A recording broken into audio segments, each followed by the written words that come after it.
Every mountain that I've climbed in my life, I try to connect to the spirit before even approaching the mountain because, it's not a conquering feat. We don't conquer any part of nature. It's a very surrendering, devotional, spiritual journey, or almost like a pilgrimage for me. That's Wasfia Nazreen, a woman who has redefined what it means to be a mountaineer and a human rights advocate. She's the first Bangladeshi to climb the 7 summits and the only Bengali to reach the top of K2, one of the deadliest peaks on Earth. But what makes Wasfia extraordinary isn't the mountains she's summited. It's why she climbs them. I'm Shelby Stanger, and this is Wild Ideas Worth Living, an REI Co-op Studios production presented by Capital One and the REI Co-op MasterCard. For Wasfia Nazreen, every big mountain expedition is both a spiritual practice and a form of activism. In 2014, National Geographic named her Adventure of the Year while she was climbing the 7 summits. The goal of this project was to raise awareness about women's rights and progress in her home country of Bangladesh. When she isn't climbing mountains, Wasfia travels the world inspiring others to push their limits and connect with nature.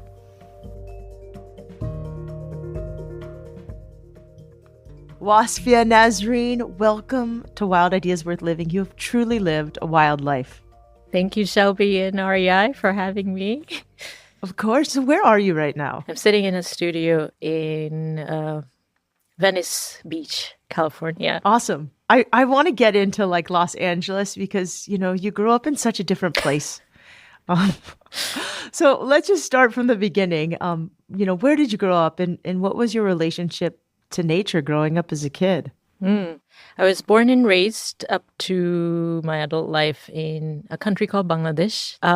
It's a very young country. My parents lived through the independence war. And so, everything about Bangladesh is related to nature. My dad worked in shipping, and so we were in the Bay of Bengal, which is the largest delta on the planet. As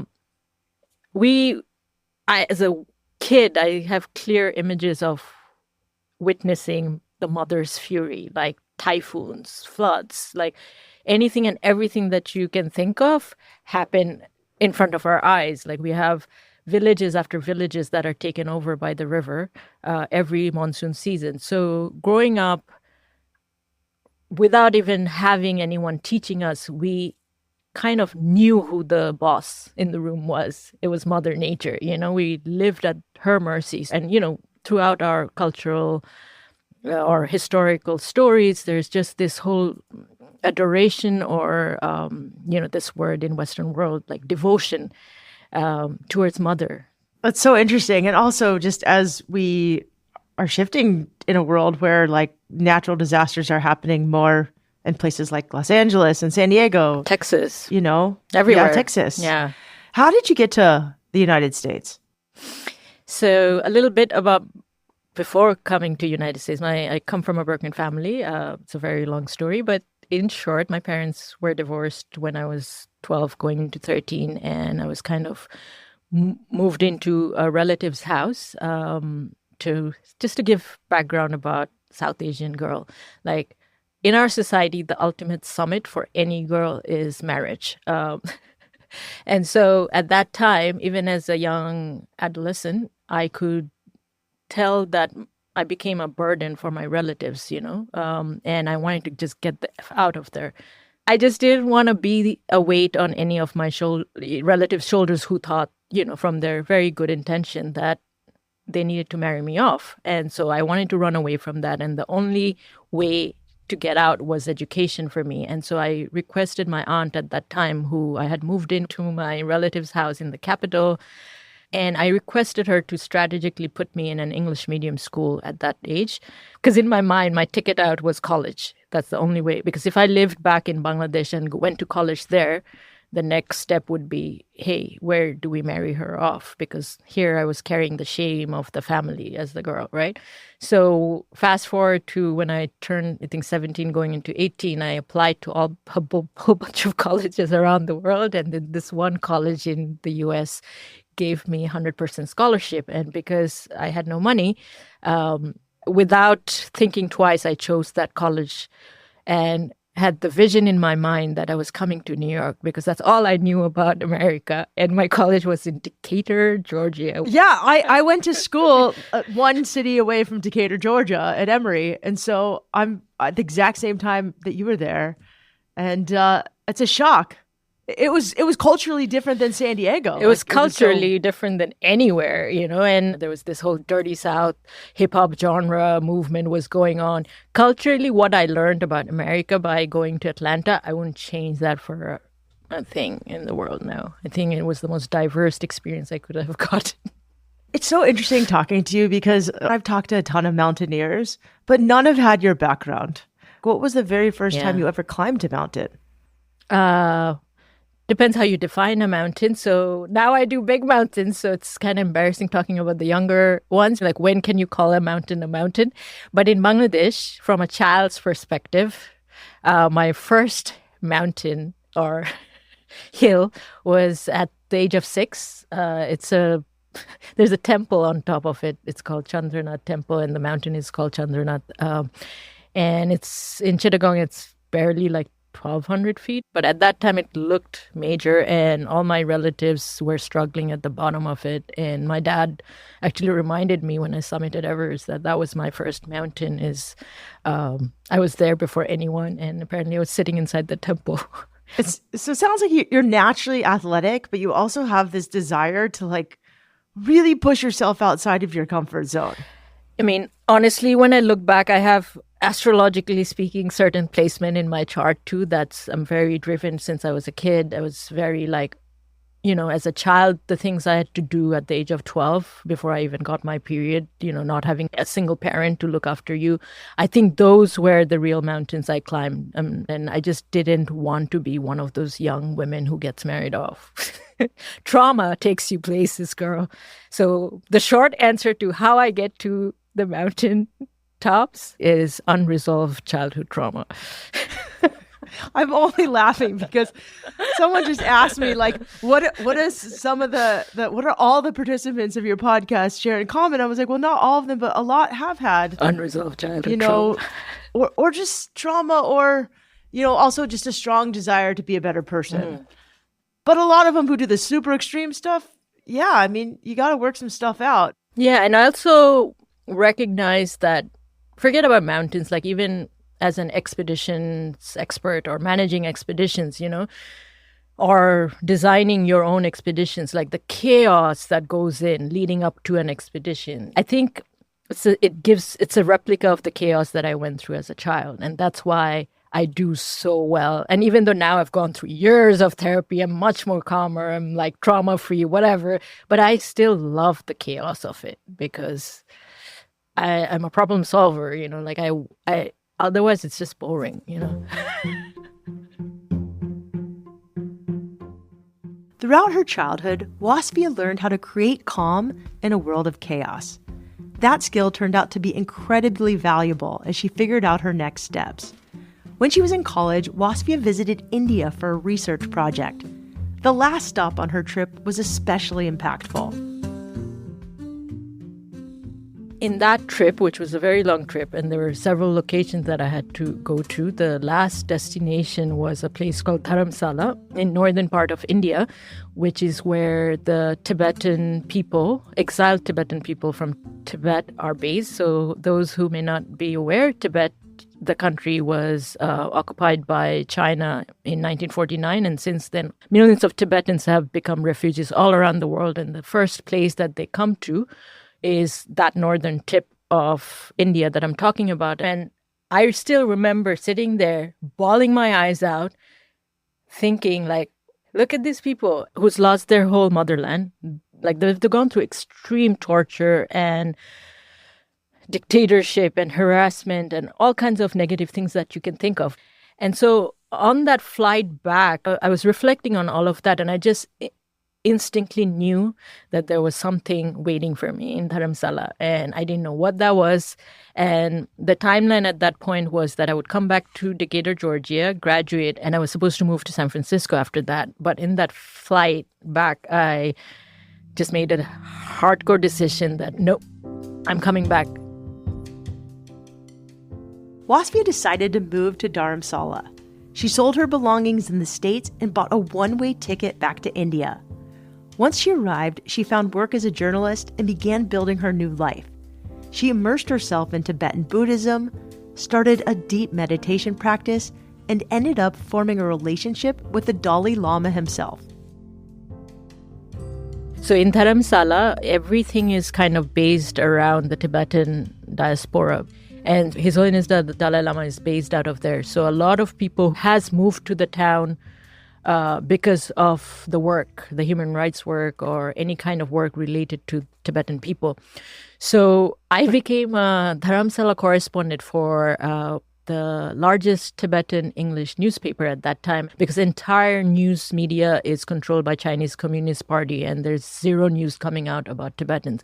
So I became kind of by default an informer because I was a journalist, but I had to secretly go in and out, Tibet, Dharamsala, India, Nepal, all of these territories where Tibetans were there. And in fact, for a lot of years, I used a pseudonym because of my own safety. And so the most important person in the diaspora is obviously the Dalai Lama. And part of my work, which I didn't know at that time, was to follow His Holiness around. So by default, the first official gig of my adult life was the special correspondent for His Holiness the Dalai Lama.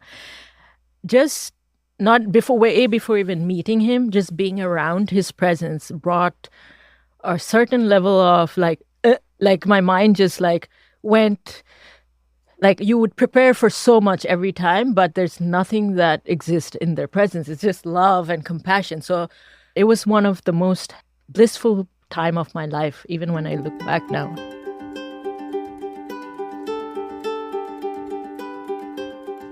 Dharamsala is nestled in the foothills of the Himalayas in northern India. There, Wasfia lived in a humble house with limited heat and electricity. Still, it was a magical time for her, and she was able to focus on her spirituality and meditation practice. Over the next 7 years, Wasfia built a community of friends who all climb mountains together. Because of the region that we were in, the nearest places there was no pubs. There was 5,000, 6,000 meter peaks where my friends were climbing. So I just went over the weekend to learn. But anyway, long story short, it was during that period that I was going off to 4,000, 5,000, 6,000 meter peaks. And I realized that these, regardless of how long or short these journeys were, these were kind of like pilgrimages. These weekend trips had a big impact on Wasfia. For one thing, trekking in the Himalayas helped her develop a more spiritual connection to the mountains. For another, the friends she was climbing with were active in the Free Tibet movement, and spending time with them led her to do more human rights advocacy work. Eventually, she started working full-time at a nonprofit that focused on women's empowerment. So I reached a point in my development career where I realized that Bangladesh by itself had really progress in terms of women's rights. That was basically my concentration on stopping violence against women. And so while I was reaching kind of like a peak in my development career, I was also wanting to get out of it because I felt like I had given enough and I had reached a place where I didn't really grow anymore from my work. I would work, and then whatever I would have saved, little money, I would go off to the mountains. So I was in Nepal in 2010 when I took the decision that I would jump on this campaign called Bangladesh on 7 Summits, where I would physically go walk to the highest mountain of every continent, which figuratively portrays what women in our country go through on a daily basis without even having to step on a mountain.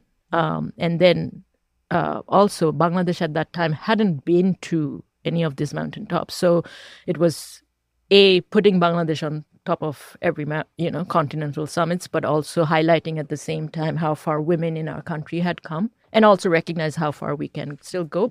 So that was my mission for the 7 summits. So when you go do this, you don't have a ton of money. You've been a human rights activist and a journalist. Yeah. Do you don't just contact Adidas or the North Face and be like, hey, no. I'm climbing. No. How do you fund this? Another humongous leap of faith. Thank God I was 27 and it didn't, if it was now, I would think differently. People didn't have much exposure on mountains in Bangladesh to begin with. All they knew was Everest, and so for them to fund me for smaller mountains was a mission. So, before I even announced the campaign, I sold off everything that I could, got rid of my rented apartment, moved into a friend's parents' home. So I minimized all my cost, then took out a bunch of personal loans, ended up taking a bank loan. Now, I don't know about American system or anyone who's listening from different country, what your country's system is, but in Bangladesh at that time, we only had bank loans for college education, buying a car and a fridge or something like that. There was no provision to give bank loan for climbing a mountain. So to convince the board of a Bangladeshi-owned bank to give me money for trips that I may not return from was probably one of the hardest mountain I have climbed. In 2011, Wasfia decided to combine her passion for mountaineering with her humanitarian work by climbing the 7 summits of the world.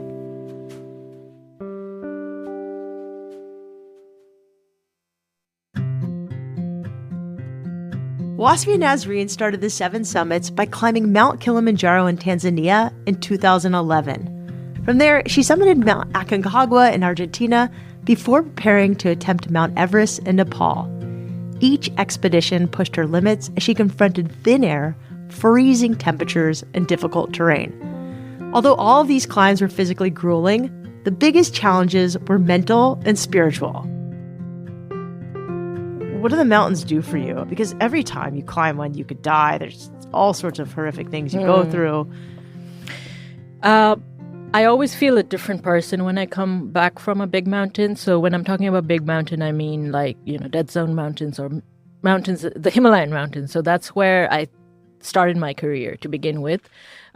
Every mountain that I've climbed in my life, I tried to connect to the spirit before even approaching the mountain. And I think this humility, and I bring up humility because in big mountains, you see how different egos come out. Like some of the egos of our mountaineers is bigger than the mountains they have climbed. And I don't align with that. I think because I also have seen the majority of these mountaineers in their worst days and how, it's not a conquering feat. We don't conquer any part of nature. It's a very surrendering, devotional, spiritual journey, or almost like a pilgrimage for me. Will you tell me a little bit about that process? What's your approach to climbing a mountain? I'm curious how it's a spiritual practice for you versus like something to climb up, take an Instagram photo and come down, and whatever it is. I mean, everybody has their own mountain and way of climbing it, but yours is a little bit different than people I've interviewed. Yeah, most Sherpa people actually climb this way. So let's talk about Chomolungma. Chomolungma is Everest also is the Western name. Okay. So her entity, it means the goddess of inexhaustible giving, which means she will never stop giving you. Only if you follow and abide by her rules. So there are scriptures that are dedicated to her that are hundreds of years old. There are certain prayer rituals. I'm not saying you have to do this. I'm just saying that was my process. So that was introduced to me by my teacher, His Holiness the 14th Dalai Lama. So I tried certain practices to connect with Myolang Sangma, who's the goddess of inexhaustible giving, way before even approaching the mountain. I would connect with her, or try to connect with her in meditation. And then before going to, or let's say in base camp, we make an altar and have a puja, puja means a prayer ceremony, where we even bring like inanimate objects like the ice axe or ropes or things that we would be hitting the mountain with, because the whole mountain is her body. And then we ask for forgiveness on behalf of, ice axe, like everything that we bring. And the scriptures literally ask for forgiveness from her beforehand and says that we will move only when you show us the signs that our path has been made safe. And then there are certain signs that we look for example, a raven sitting on a mast. And then only when we get the positive signs, we have a celebration with barley and a lot of whiskey. This That's what Sherpa people give. But I climbed Chomolungma when I was 29. I'm still benefiting from her at this age of 43 because she doesn't stop giving. So I'm curious, though, like the Dalai Lama was instrumental in that climb. And not everybody can say, like, no one I've interviewed is like, oh yeah, the Dalai Lama was the one who told me to and I know through your work, part of your work was to shadow the Dalai Lama, but like anybody who can connect with him is so lucky. So I'm just curious, what did he teach you and impart with you that you think you took with you that really helped you on Chomolungma? So with His Holiness, I also had formal education. But aside from any formal teachings that I've gotten from him, just being around him and the simple things that he says or the laughters he gives, there are certain realizations that happens in your own mind if you're connected to that energy. There were years of mentorship where he tried to help me heal in many different ways without actually being direct about it, but take on the suffering that I was still holding against my parents. So whenever I would hit a roadblock with my mom, for example, like there were certain things he asked me to practice, and then Holiness would always say, but who cares? Your biggest mother is Mother Earth, like you're always deconnected. Ha ha ha ha ha. And so I didn't quite realize what he was referring to, and then leading up to, it was kind of parallel, like leading up to the big mountains. And so when I told him that I was going to go for Everest was part of, the 7 summits, somehow he turned the lens onto Chomolungma as my mother. And, starting from the scripture to how to approach her in certain practices, all of that was taught by him over time. Before Wasfia set out to climb Everest, she started visualizing it in her meditations. In framing Everest as her mother, Wasfia felt a stronger connection to the mountain. That connection instilled a sense of confidence in her, regardless of the challenges she might face. After months of physical training and a lot of spiritual work, Wasfia and her friend and climbing partner Nima started their summit push late in the season. Conditions were rough. Avalanches were ripping through the Khumbu icefall, and the weather windows were closing almost as fast as they opened. It had been the deadliest season on the mountain since 1996.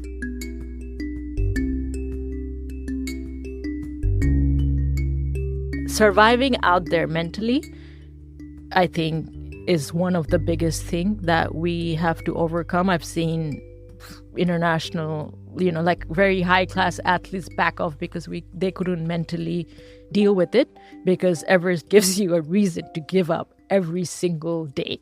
Every single moment there's a reason to give up. So to not give up and stay there when things are being, destroyed and you're in an avalanche and your things have been broken. And every time that would happen on Everest, I would be given a dream to move forward. There are many, many stories of Sherpa people dreaming her too. Many other Sherpas have abandoned their climbs because Chomolungma would come in their dream and tell them that you're overdoing it, back off. And towards the end of my expedition, my camp got destroyed literally right before the summit push, which people may be familiar that, summit push happens towards the end of the season. And so in that season, there were only 3 nights that we could go up in. It became the second deadliest season. I've had friends die, not my expedition, but during that same season. So mentally, crossing dead bodies, just surviving out there. When my camp got destroyed, there was literally every single person told me, there's no way you can get to the top. These are the options. But I was given certain dreams, and then I have goosebumps down. Like on the last 2 nights, I felt like a force was pulling me from my center. It's like this goddess energy is like, come. And me and Nima reached on top of the world at the time that the sun was rising, which is still one of the most, if not the most beautiful experience of my life. And, by the time I came down, everything was different for me. My reality was very different.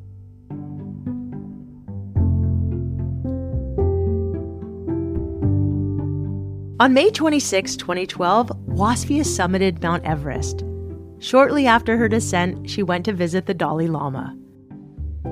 He always gives me an amulet before any big journey, and that amulet had broken during that Lhotse face avalanche, cracked at the middle.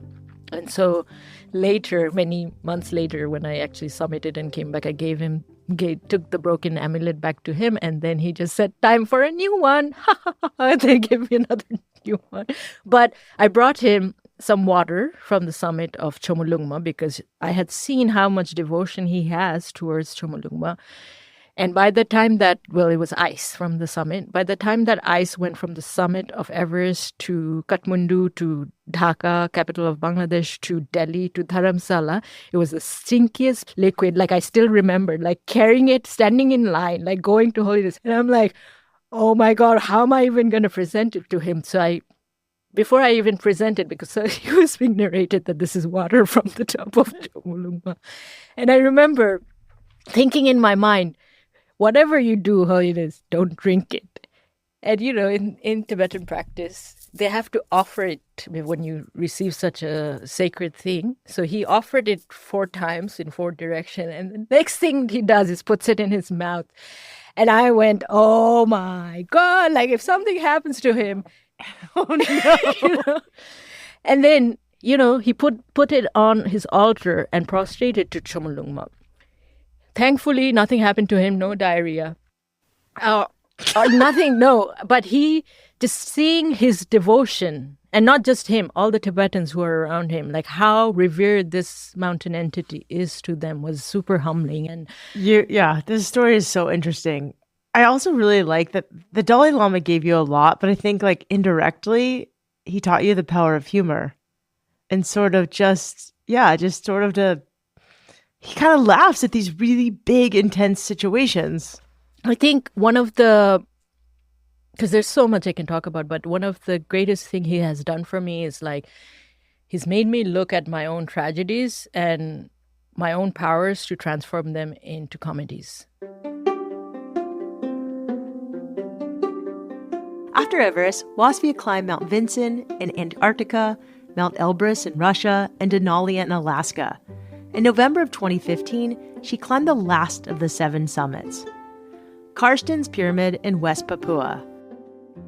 While she was finishing up the project, National Geographic named Wasfia Adventurer of the Year, not just for climbing the 7 summits, but for the purpose and meaning behind her climbs. Wasfia never treated the mountains as a personal bucket list. The project was a mission to show girls in Bangladesh that they can take up space and trust the strength of their own bodies. Today, Wasfia is still climbing and pushing her limits.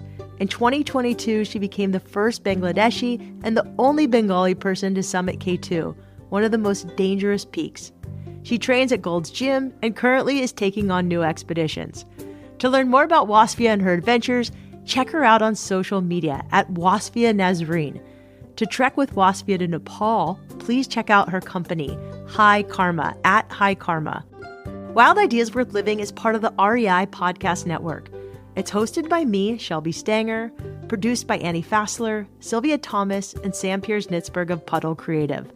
Our senior producer is Jenny Barber. Our executive producers are Paolo Motola and Joe Crosby. As always, we love it when you follow the show, take time to rate it, and write a review wherever you listen. And remember, some of the best adventures happen when you follow your wildest ideas.